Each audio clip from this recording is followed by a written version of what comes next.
नमस्कार मंडळी.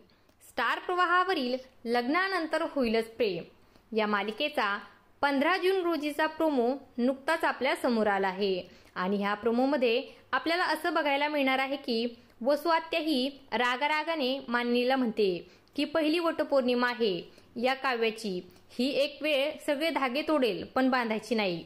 तेव्हा पार्थ आत्याला बोलू लागतो. त्याचवेळी मानिनी ही पार्थला गप्प करते आणि म्हणते तू इतकं करतोस त्या काव्यासाठी, मग तिने तुझ्यासाठी साधी पूजा नाही करावी का? त्याच वेळेस आपण बघतो की काव्या ही बेडरूम मधून साडी नेसून आणि पूजेचं ताट हातामध्ये घेऊन बाहेर येते आणि ती ठणकावून सांगते की काव्या वटपौर्णिमेची पूजा करणार. तेव्हा वसू आत्या आणि रम्याला मोठा धक्काच बसतो आणि पार्थ खूपच आनंदित होतो आणि मानिनी देखील खूप खुश होते. तर मित्रांनो, काव्या ही पार्थ आणि तिचं नातं स्वीकारणार का हे पाहणं अतिशय रंजक ठरणार आहे. अशाच मालिकांच्या नवनवीन अपडेट्स पाहण्यासाठी आपल्या चॅनलला सबस्क्राईब करा आणि व्हिडिओ आवडला असेल तर लाईक आणि शेअर करायला विसरू नका. धन्यवाद.